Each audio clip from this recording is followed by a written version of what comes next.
Estos son los mejores gadgets de los 80. En los 80 se hacían cosas cada vez más grandes y mejores. Fue una década de explosiva innovación. Un momento en el que la tecnología se volvió tangible. Tocando un botón creabas tu propio mundo.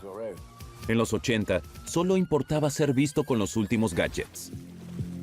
Realmente fue una década de avaricia y decadencia, de grandes declaraciones. La tecnología avanzaba a pasos agigantados. La música se volvió móvil. Tengo mi música, no sé si viste. Aquí está. Era la música portátil más fuerte que podías cargar. Y se hizo posible llamar a casa desde donde se estuviera. Estoy en Danbury Park ahora. ¿Estás en un parque? ¡Qué raro que es esto! Estos son los productos revolucionarios de una explosión tecnológica que pavimentó el camino para el mundo de alta tecnología de hoy. Lo enciendes y parece una nave espacial. Era lo más cercano a la magia que habíamos visto. En los próximos 30 años, ¿quién sabe lo que pasará? La década del 80. Grandes gadgets. Uno de los más grandes gadgets de los 80 era un disco sencillo hecho de un plástico brillante. El público que compraba discos, cansado de soportar el ruido de sus vinilos rayados, tenía una solución: la maravilla que era el disco compacto. La buena gente de Sony y Philips se reunieron y desarrollaron una idea nueva. Se llama disco digital y parece que todos estos vinilos pasarán a la oscuridad. El disco compacto fue el mejor artefacto inventado en los 80. Pasó por encima del disco. En cuanto a la calidad, era muy superior. Cambió la forma de escuchar música. Cuando el CD fue lanzado en 1982, la noticia había entusiasmado a todos con las posibilidades de esta nueva forma de grabar. El CD tiene un solo lado, mide 12 centímetros de diámetro y es un séptimo del tamaño de un LP normal. Es como un cassette chato. El disco compacto era mejor porque fue el primer uso en masa de tecnología digital en el hogar y la gente estaba acostumbrada a escuchar soplidos y crujidos de los discos toda la vida. Por el contacto físico con el disco, los problemas de polvo y daño se conocen bien. De pronto apareció esta cosa donde literalmente se podía oír la calidad de la música. También es un objeto increíblemente bello si te pones a pensar. Es una especie de espejo. Es pequeño, puro. Los CD me cambiaron la vida porque son más fáciles de llevar. Son más pequeños y la calidad del sonido es mucho mejor. Además de sonar asombroso, el disco compacto, se rumoreaba, era indestructible, a diferencia del vinilo. La frustración del vinilo era que tenías que cuidarlo mucho, y en especial si eras joven. Dejabas los discos por allí, se rayaban y luego no podías reproducirlos. Yo arruiné muchos de mis discos porque no era muy ordenada. Trataba de cuidarlos, pero los tocaba mucho o se me caía un trago. Y los CDs son más robustos. Uno hace... El disco nuevo debería ser más resistente que un disco de vinilo común. Hagamos la prueba del desayuno. Yo trabajaba para el programa de la BBC Desayuno en TV. Hice la prueba de pasarle mermelada y luego mostraba que si lo limpiabas con un trapo, todavía se podía escuchar el disco. No teníamos tanto hambre como para comérnoslo y ponerles mermelada. ¿Listo? Veamos cómo suena.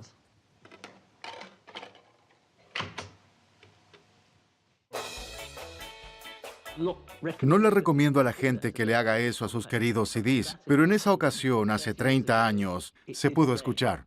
De hecho, una vez le pusimos melaza a un CD para ver si funcionaba, pero rompimos el reproductor y no lo hicimos más. Durará para siempre, no como los cassettes. Era una mentira. Sí, duraba para siempre hasta la única vez que no lo guardaste en el estuche. Indestructible o no, ¿cómo funcionaba este nuevo disco de moda? ¿De qué están hechos? Es un plástico plateado. ¿Qué es? El CD era un misterio, una estrella de la muerte. Era una cosa que ni sabía cómo funcionaba. Debajo del plástico hay un código digital. 6.000 millones de hoyos y espacios microscópicos que representan la música. El CD es básicamente dos trozos de plástico con un trozo metálico en el medio. Y el metal tiene hoyos. Cada hoyo representa un 1 y el espacio representa un 0. La información está enterrada en el disco, entonces el láser tiene que encontrar esa información. Los fabricantes querían que los mayores artistas internacionales se sumaran. Creo que Brothers in Arms fue un CD icónico porque Philips nos usó en cierta manera y supongo que nosotros los usamos a ellos para promocionar esta tecnología y el álbum al mismo tiempo. Explotó y claro, todos querían uno. Brothers in Arms fue un éxito enorme para Dire Straits. Se convirtió en el primer álbum que vendió 1 millón de copias en su formato de CD y en superar en ventas a su versión en vinilo. ¿Pero estaba convencida la banda? A nosotros no nos gustó cuando lo escuchamos porque obviamente se hacían grandes comparaciones. Nos sentamos en el estudio con el cassette, el vinilo y el CD y los comparamos. No tenía el valor de un vinilo entonces. Yo extraño el sonido del huevo frito y todo eso antes de escucharlo. El sonido análogo tiene pequeños ruidos de fondo que suma a la textura de la música. Le cambió la calidad al sonido y fue para mejor. Pero al principio no me gustó nada. Realmente no estaba nada feliz. ¿Cómo te atreves a quitarle el soul a mi música? Pero una vez que se aceptó, despegó como un cohete. Aunque la gente seguía comprando vinilos y cassettes, y ahora compraban CDs. Así que de pronto las discográficas vivían una fiesta. Era futurista, lindo, brilloso, atractivo y nuevo. Era conveniente y rápido. Y este objeto brillante y de aspecto futurista claramente superó la prueba del tiempo. El disco compacto evolucionó en el DVD y en el Blu-ray. Incluso hoy, con un enorme crecimiento de la música digital, el CD aún tiene su lugar en el mundo 30 años después. Nuestro próximo gran aparato es quizás el personaje de videojuego más icónico de todos los tiempos. Una bola glotona amarilla que literalmente cambió la imagen de los juegos para siempre. El Pac-Man era un juego maravilloso. Pac-Man es el símbolo de los juegos, ¿no? ¿Quién es Pac-Man? Pac-Man somos todos. Era un camembert, que se comía los camembert más pequeños. Así explicábamos el Pac-Man en Francia. Me recuerdo jugándolo en los bares cuando tuve la edad para ingresar. El Pac-Man para muchos, y me incluyo, fue la primera introducción a una computadora, la primera introducción a la tecnología. Es casi como un deporte. Se usa la coordinación y desarrollas patrones. Se juega con una pelotita amarilla llamada Pac-Man que tiene boca. Y él tiene que correr por un laberinto comiendo puntos mientras lo persiguen 4 fantasmas enojados. Tenías que evitarlos en lugar de matarlos. Inky, Blinky, Pinky y Clyde. Todos tenían distintas características. Un fantasma era más rápido que los demás en la recta. Otro fantasma te evitaba y cambiaba de dirección o giraba en 90 grados. Eso le agrega emoción al juego, porque sentías que eras otro ser orgánico, aunque fuera uno simple. La gente jugaba horas y horas. Yo logré el puntaje perfecto, 3.330.360. Cada punto, cada energizante, cada premio, cada fantasma azul. 256 pantallas sin perder un solo punto y sin morir ni una sola vez. El lanzamiento de Pac-Man simbolizó una nueva era de los juegos, una era abierta a todos los géneros y generaciones. La mayoría de los juegos en esa época era algo de hombres, porque se trataban de la guerra o de alienígenas invasores. Es una buena forma de descargar las agresiones sin hacer ningún daño. No tienes que pensar por un rato y destruyes cosas. Me pregunto si habrán querido atraer a la generación femenina de la época. El diseñador Toru Iwatani quiso inventar un juego que estuviera dirigido a las japonesas. El creador, de una manera polémica en ese entonces, dijo que a las mujeres les gustaba el Pac-Man porque les gustaba comer. Y pronto salió la señorita Pac-Man. Antes de eso no sabía que existían los videojuegos. Era un mundo de hombres. Abrió el mundo de los juegos para todos, no solo para los varones. El juego rápidamente se convirtió en una sensación. A un año de su lanzamiento en 1980, más de 100,000 consolas se vendieron en Estados Unidos solamente, convirtiéndolo en el videojuego más exitoso de la historia.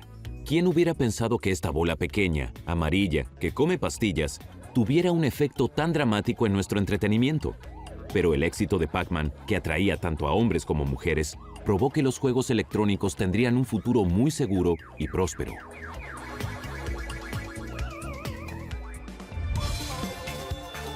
A continuación, la máquina que sacudió al mundo. El bajo.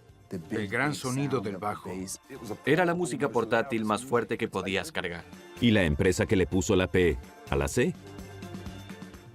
Reunieron a 12 ingenieros en una oscura sala y nos obligaron a guardar el secreto. Mira lo que hicimos en tan pocos años. Hemos generado esta industria. La década del 80. Grandes gadgets. Estos son los mejores gadgets de los 80. Una década donde la música fue buena y realmente móvil. Todos querían llevar su música con ellos a donde fuera que fueran. Y no había nada mejor para tocar tu música con fuerza y orgullo que un estéreo portátil.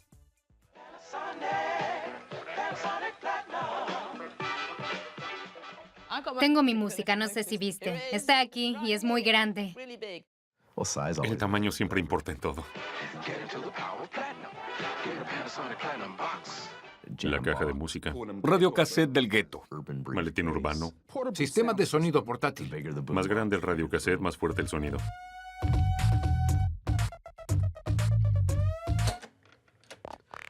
Tengo más de 50 radiocassettes y este es un buen ejemplo de mi colección. Tiene 2 buenos parlantes, selector de radio, el reproductor de cassettes aquí. En los 80, era la música portátil más fuerte que podías cargar. Era lo máximo. Pasarle tu música al mundo era muy importante para aquellos que usaban el radiocassette como una metáfora del desafío. Podías llevar tu radiocassette a la esquina de tu calle, encenderlo, y allí comenzaba la fiesta.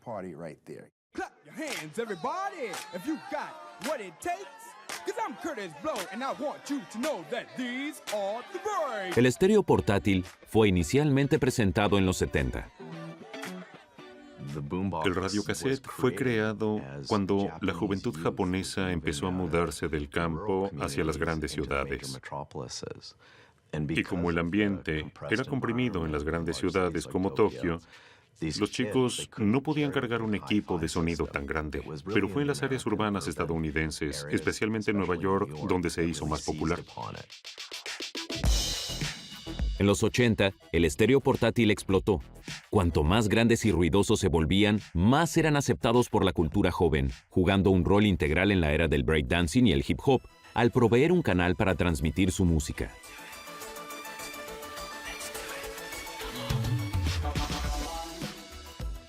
Los boombox iban muy bien con el hip hop, porque el DJ era el punto principal de la fiesta. Él controlaba la música, controlaba el ritmo de la música, la lista.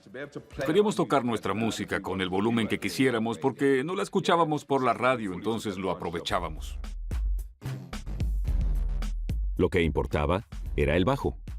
El bajo, el gran sonido del bajo. Tenías que sentir el bajo. El boombox te lo permitía. Subíamos el bajo y se sentía aquí. Puedo entenderlo si escuchas hip hop y si hay un bajo fuerte. Pero yo escuchaba Meatloaf. El bajo hace eso, no es otra cosa. Para la nueva generación que surgía del hip hop, el estéreo no solo era un medio para transmitir su música, sino también para crearla. Muchas de las primeras cintas de hip hop y otros ritmos fueron creados de forma rudimentaria en un dormitorio por alguien haciendo beatbox o haciendo mezclas rudimentarias de pausas. El botón de pausa era muy importante para el desarrollo del radiocassette. Les dio la oportunidad de ser un productor de música. Especialmente cuando salió la doble casetera y se usó como un artefacto unificado porque uno tomaba un ritmo, lo rebobinaba, lo grababa, rebobinaba, grababa y creaba una estructura rítmica rudimentaria. Se usaba el botón de pausa. Empezabas, oprimías pausa, y cuando tocaba la canción soltabas el botón de pausa. Luego, cuando los fabricantes se dieron cuenta, hicieron este botón de pausa tan sensible. Este botón de pausa tiene un buen movimiento. Que podías controlar la canción. Y así nació mucho del hip hop.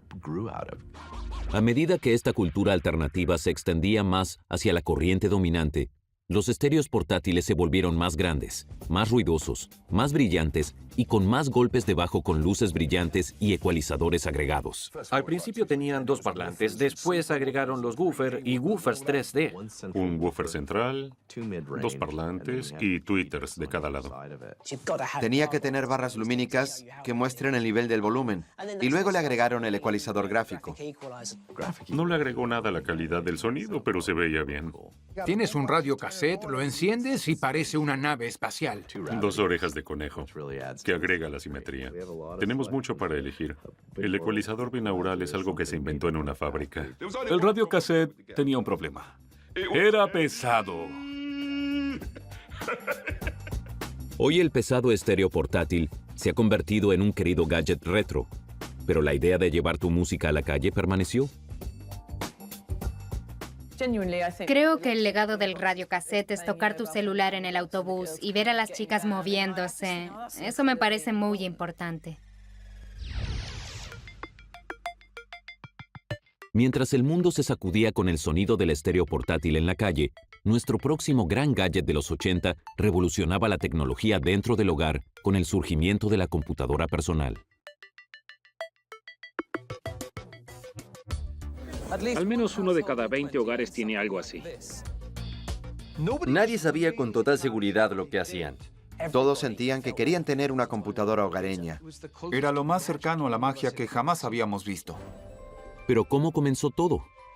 En los 60, International Business Machines, o IBM, se ocupaba de construir computadoras del tamaño de habitaciones.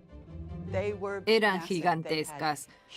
Tenían carretes y grandes platos de datos. Y solo hombres con barba y guardapolvos blancos podían entrar a la sala y controlarla. Con la llegada del microprocesador se hizo posible reducir todo.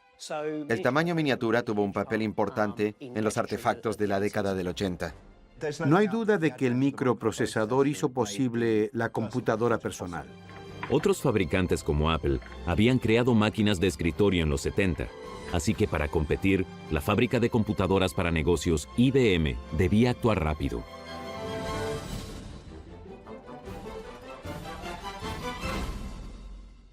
Apareció IBM, que fue la primera compañía en ser respetada. Eran especialistas serios de computadoras centrales para empresas. Y en 1980 vieron una oportunidad en el mercado para las computadoras personales y dijeron, ¿cómo podemos sacarle provecho a esto?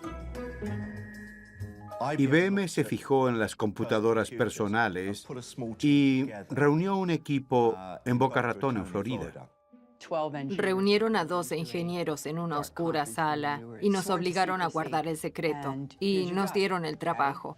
Dijeron, lo llamamos el Planner Board, pero la industria lo conoce como Motherboard. Yo fui la madre del Motherboard. Es un apodo que aún tengo. Sí. Mucha gente en IBM pensó que tardarían años en desarrollar algo para competir con el Apple II. Era importante movernos rápido. Sabíamos que Apple no estaba quieto. Microsoft, una pequeña compañía en Seattle, hizo el sistema operativo y sacamos el producto al mercado en un año. Era un momento muy emocionante e innovador para trabajar en computación. Fue distinto a todo lo que IBM había hecho. Sabíamos que éramos una empresa nueva y su éxito dependía de nosotros. El éxito de la primera PC de IBM en el mundo de los negocios fue fenomenal. En 1984-1985, mi jefe y yo fuimos a un show de computación y vimos que había muchos proveedores de software y hardware, y mi jefe me dijo, mira lo que hicimos en tan pocos años. Generamos esta industria.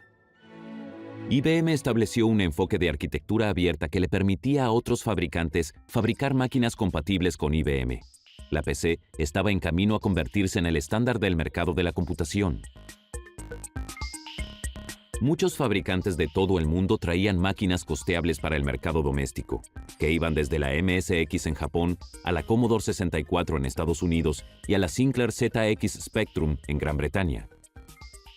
Yo tenía 3 hijos pequeños y uno se me acercó y me dijo, papá, ¿podemos tener una computadora de verdad? Ya tenía una de IBM que valía 5,000 libras, pero él quería una de esas máquinas pequeñas para jugar a los juegos, como un Spectrum.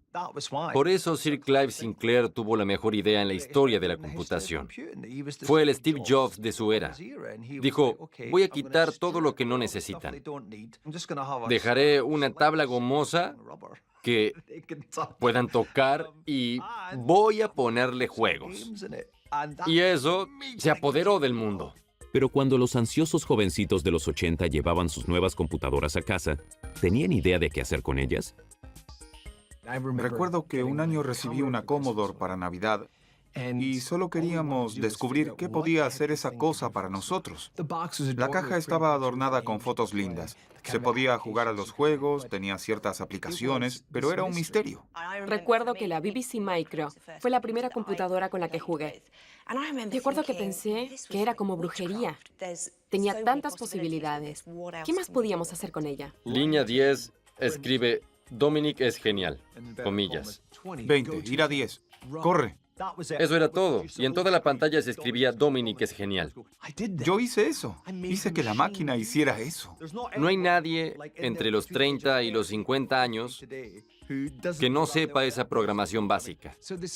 Las cosas que hacían los chicos en los Estados Unidos en los 80 con las Commodores y las Apple, era lo mismo que hacían los chicos en el Reino Unido con las Commodores y las Apples y los Spectrum. Lo que vamos a hacer ahora es que, cuando llegue abajo, el programa vuelva al comienzo. Los niños de todo el mundo estaban introduciéndose en la idea de la programación de computadoras, y algunos incluso llegaron a hacer los juegos que otros niños jugaban. Me acuerdo ver el aviso de la Sinclair en el Sunday Times y mi papá compró una. A los pocos minutos la abandonó y quedé delante del televisor. En todo momento intenté hacerla funcionar y descubrí cómo programarla. El mejor juego que inventé fue Ometron para el Sinclair Spectrum 48K. Estaba sentado en una grilla con un arma disparando las cosas que venían hacia ti. Los padres les dijeron a sus hijos que necesitaban una de ellas para tener una oportunidad en el futuro. Y lo aceptamos por completo. Y para los fanáticos de los juegos a los que no les interesaba la programación, estaba la consola de videojuegos, solamente para jugar. En 1985, el sistema de entretenimiento Nintendo explotó en el mercado de las consolas de juegos, lo que se transformó en la multimillonaria industria de hoy y dejó a las Spectrum y a las Commodore 64 detrás. Pero la primera PC de IBM se considera hoy como la madre de más de 1,000 millones de PCs sin las cuales hoy no podríamos vivir.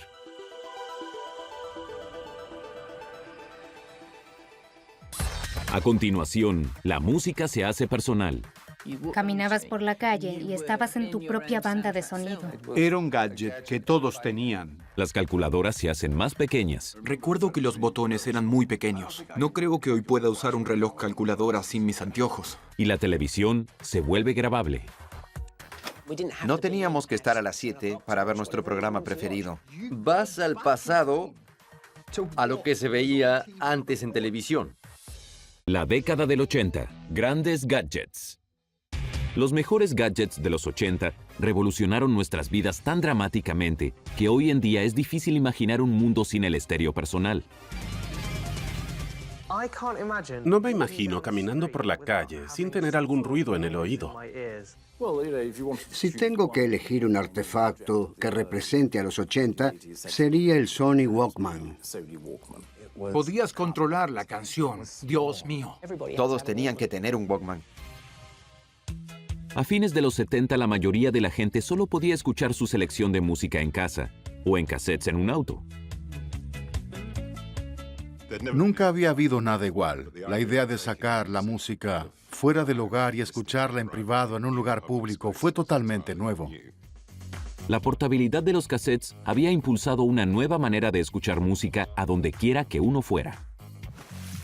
Podías llevarla contigo y ponerla en el bolsillo y salir a correr, ir al gimnasio o ir al trabajo o estar en tu casa rodante.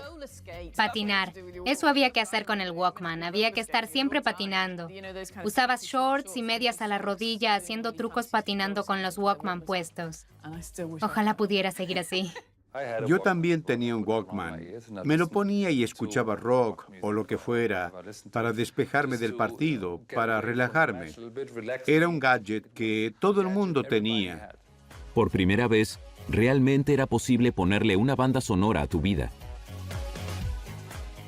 Caminabas por la calle y estabas en tu propia banda de sonido. Hacía tu vida más emocionante. Es tan común ahora, la gente ni lo piensa. El Walkman fue la creación de los mágicos técnicos de Sony en Japón, donde el boom de consumidores electrónicos había transformado la reputación de la nación durante los 70. Créelo o no, había una época cuando algo hecho en Japón se consideraba basura. Sony fue la primera compañía japonesa en adquirir prestigio. Era el Apple de su época. La leyenda cuenta que en los 70, el cofundador de Sony, Akio Morita, se frustró por no poder escuchar óperas que mataran el tiempo en sus largos vuelos a Estados Unidos. Akio Morita es considerado el padre del Walkman. Pensé que si se pudiera escuchar un buen estéreo mientras la gente sale a caminar, sería una buena idea. Porque descubrí que los jóvenes no pueden vivir sin música. Para que la música se hiciera más personal y fácilmente móvil, Sony debía hacer que la tecnología fuera más pequeña. Teníamos pasacassettes portátiles antes de eso, pero el Walkman los redujo aún más. Le sacaron el parlante y se redujo a la mitad. Y crearon algo como esto. Todos querían ser vistos con un Walkman, y nadie lo quería más que los yuppies. Los yuppies corredores escuchaban los Walkman con una expresión de locos. Estoy avanzando hacia mi propio futuro maravilloso. No podían disfrutar de la música mientras pensaban así, ¿no? El Walkman presentaba una experiencia musical solista para los usuarios, pero no siempre fue tan privado como uno querría pensar. Cuando una máquina suena muy fuerte, irrita hasta el más tranquilo. Fastidiar a los otros pasajeros está prohibido por ley. Si alguien molesta a otro con un Walkman o una radio, está quebrando la ley. Entonces, nos pareció necesario hacer algo. Pero había peligros más serios asociados con escuchar música a solas. Algunos señalaban que era peligroso estar tan inmerso en tu mundo porque uno podría caerse de la bicicleta o ser atropellado. El Walkman estaba asociado con el peligro, tal como asociaban el peligro con las camperas Parka, que si te la abrías así, no veías los costados del camino. Lo mismo pasó con los Walkman. Estás en tu propio mundo y puedes cruzar mal. Nunca tuve una descarga en la bañera, al menos no con el Walkman. El Walkman cambió el modo en que escuchamos música para siempre. El MP3 es el hijo del Walkman, porque estás solo en tu propio mundo. No sé si fue bueno o malo para la gente, pero el concepto del Walkman nunca cambiará, porque es un estéreo personal. No es un estéreo del hogar, ni del auto. Es un estéreo personal. Nunca va a desaparecer. Nuestro próximo gran gadget de los 80 era una obra maestra tanto de estilo como de función. El reloj calculadora era un artículo obligatorio para los fanáticos de los gadgets. Todas las funciones digitales que puede desear están disponibles en este único reloj. Gracias a la maravilla que fue el microprocesador y el circuito integrado, la tecnología de los 80 se hacía cada vez más pequeña, haciendo posible incluir más cosas en los gadgets. Casio produjo el primer reloj calculadora, el C80 en 1980. Se combinaron muchas tecnologías diferentes en la muñeca. La tecnología era pequeña, pero los botones también. La única forma de lograrlo era si te limabas las uñas para que tuvieran puntas. Como una mini versión de Eduardo Manos de Tijeras. Fue otro gran ejemplo de los 80 donde algo era brillante tecnológicamente, pero muy poco práctico. Hoy es clara la influencia que tuvo el reloj calculadora en nuestros gadgets. En la actualidad, la idea es encoger todo en el menor espacio posible.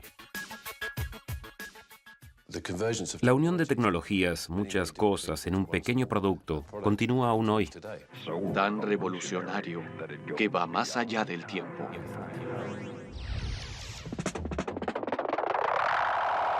Nuestro próximo gran gadget de los 80 literalmente revolucionó cómo vemos la televisión: la grabadora de video. Se oprimía el botón y hacía...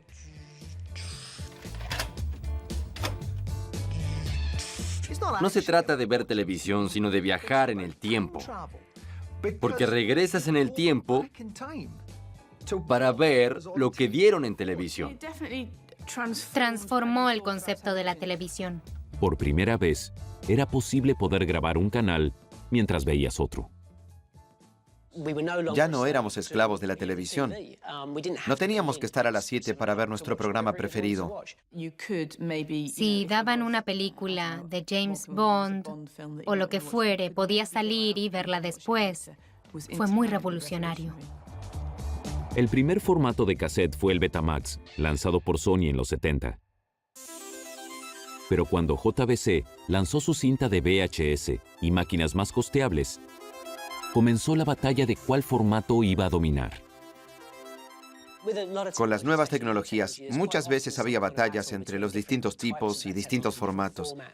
Y el Betamax que teníamos nosotros era el mejor. Técnicamente, era superior a los otros. Competían dos sistemas de videograbación. Estaba el VHS, que era el sistema de video hogareño, y el Betamax. Había otros formatos, el Philips B2000, pero lamentablemente no tuvo aceptación. El VHS era maravilloso para grabar tus programas. JVC hizo algunas maniobras que sellarían su destino como victoriosos sobre el Betamax, incluyendo firmar contratos de licencias con grandes compañías de cine y permitiéndoles a otros fabricantes construir y vender máquinas de VHS. El VHS ganó la guerra porque se podían alquilar muchas cosas. Recuerdo yendo a los videoclubes y había muy pocas opciones en el formato Betamax. Hasta que finalmente tuvimos que eliminar el Betamax y comprar una VHS. Para fines de 1984, VHS vendía 8 veces más que Beta. El VCR pasó de ser un grabador a un reproductor y por eso los consumidores querían comprarlo. No solo para grabar, sino para ver películas que al principio podían comprar y luego rentar en una gran cantidad de tiendas de videos a principios de los 80.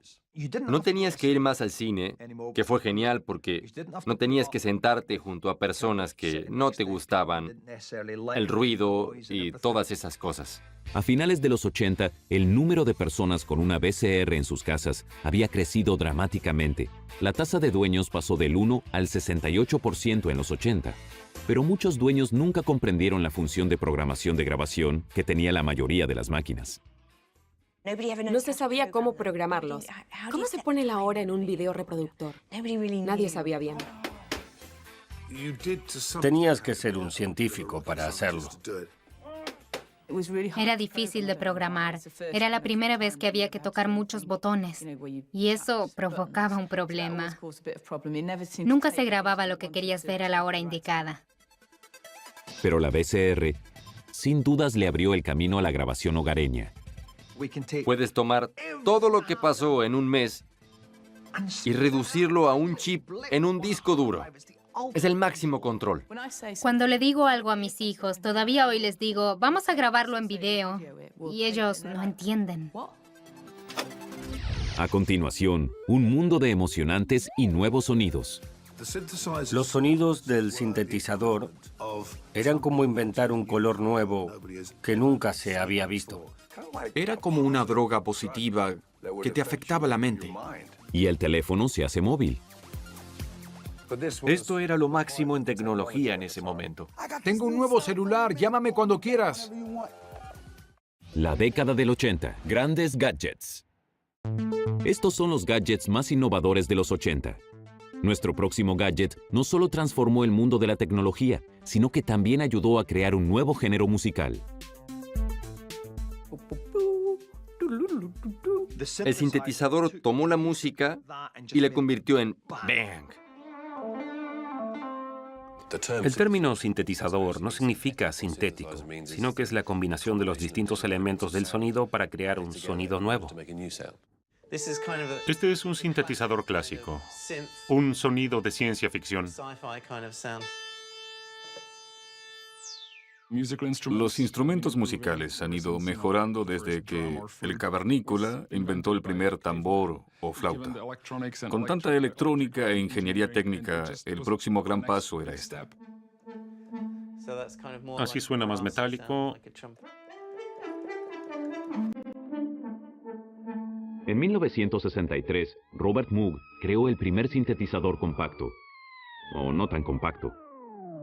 El ahora legendario Moog.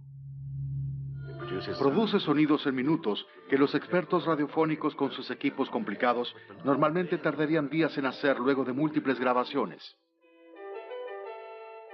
El Moog de los 60 le abrió el paso al Mini Moog en los 70. Ahora todos los componentes estaban en una caja pequeña. Era un instrumento totalmente portátil y en los 80 el sintetizador explotó. Con este sintetizador podemos controlar el sonido con el teclado, con la rueda de tono o automáticamente con la modulación. Era un sonido tan nuevo, tan diferente. Era futurista, casi como una droga positiva que te afectaba la mente porque era tan increíble. Los sonidos del sintetizador eran como inventar un color nuevo que nunca se había visto. Esta es una onda triangular. Diente de sable. Con tantos armónicos podemos darle forma al sonido con los filtros. Se crea haciendo vibrar las frecuencias en un circuito que luego se transmite por un parlante. Con los sonidos nuevos llegaron nuevos estilos de música. Además del rock común, con batería y guitarras, había bandas solo con teclados ejecutando toda la música. El sonido del electropop dominaría la primera parte de los 80. Bandas como Depeche Mode, Ultravox, Orchestral Maneuvers in the Dark llevaron estos instrumentos a un nuevo nivel. Los sintetizadores dominaron los 80. En las manos equivocadas hacían ruidos horribles, pero en las manos correctas hacían música electrónica increíble. Bandas como OMD ayudaron a darle la banda sonora de synth pop de los 80, mientras los virtuosos del teclado como Jan Hammer realmente lo ponían al centro del escenario.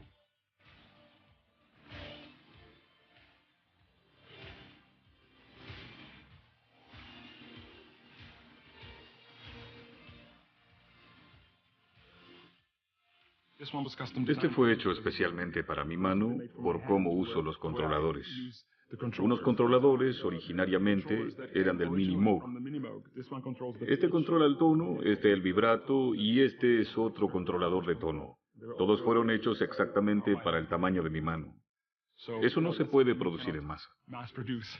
Nada representa más a los 80 que un sintetizador colgado como guitarra. A pesar de la creciente popularidad del synth pop, muchos sintetizadores inicialmente eran demasiado caros para ser un producto popular y tendían a ser algo que tenían los ricos y famosos. Teclados como el Fairlight costaban hasta $100,000. Pero los 80 tuvieron sintetizadores más baratos, así que cualquiera podía ser un tecladista, más allá de la habilidad musical. Se podía tener una pequeña banda pop si tenías a alguien que solo sabía hacer las formas de un acorde. Podían tocar en una banda. No tienes que ser virtuoso para hacer un disco. los teclados no tardaron en estar disponibles para todos los presupuestos. Era pequeño, compacto, pero lo más importante era que se podía comprar. El hecho de que uno mismo podía hacer ruidos futuristas en casa fue importante. La música sintetizada sobrevive en la música dance, y el synth pop ha vuelto a estar de moda, con artistas como Kesha, Calvin Harris y La Rue, que utilizan sintetizadores y sonidos electrónicos. Además, ahora es posible descargar aplicaciones que recrean sonidos de sintetizadores de los 80 en tu teléfono o tablet. Nuestro próximo gran artículo de los 80 se ha vuelto quizás el gadget más popular, con cerca de 6.000 millones de suscripciones a teléfonos móviles, casi tantas como personas en el mundo. Y desde su presentación en los 80, el teléfono móvil literalmente explotó. Hoy, hacer un llamado es solo una de las cosas para las cuales usamos nuestros teléfonos móviles.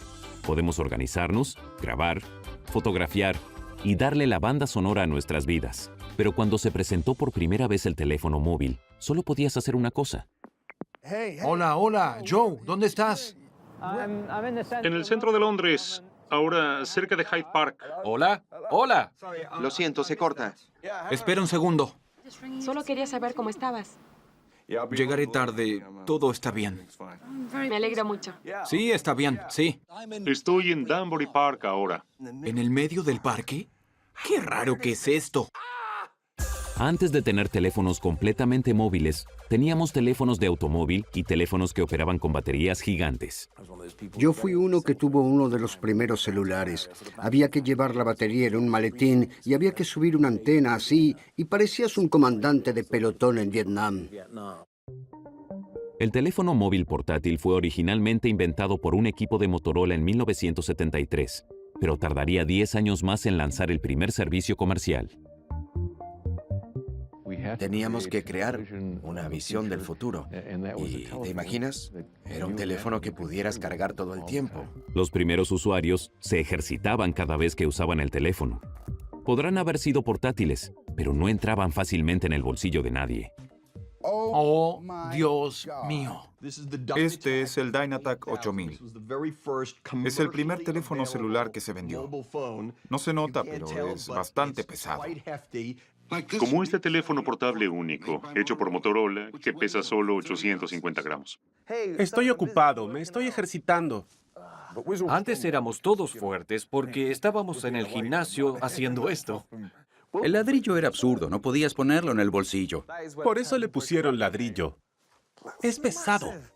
Los celulares de principios de los 80 permitían 30 minutos de llamados y costaban $4,000. Esos son más de $9,000 en dinero de hoy. Pero ¿qué hacía en realidad, además de hacer llamados?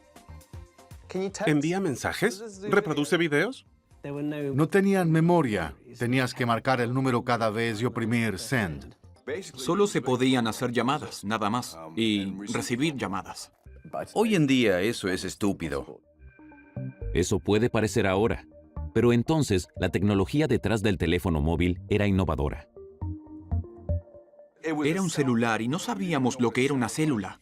La parte celular del teléfono describe las unidades o células en el país. Cada una tiene una estación que levanta la señal del teléfono. Lo maravilloso de un celular era que era posible tener un teléfono en cualquier lado. A medida que el usuario mueve la señal en la llamada, automáticamente cambia la célula por la que pasa. El uso de teléfonos móviles en los 80 señalizaban la llegada de un problema muy común, incluso ahora, una mala recepción. Espera un segundo. Lo siento, se corta. Espera, voy a quedarme quieto. Ahora sí. No te oigo. Sí, te oigo.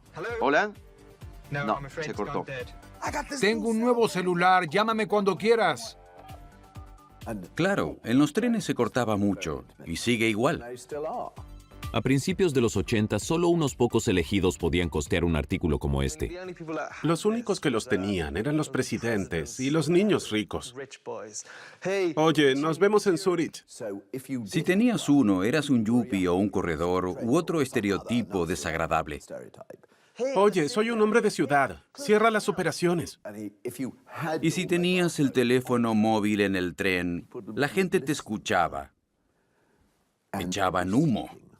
Pensaban, ¿cómo te odio?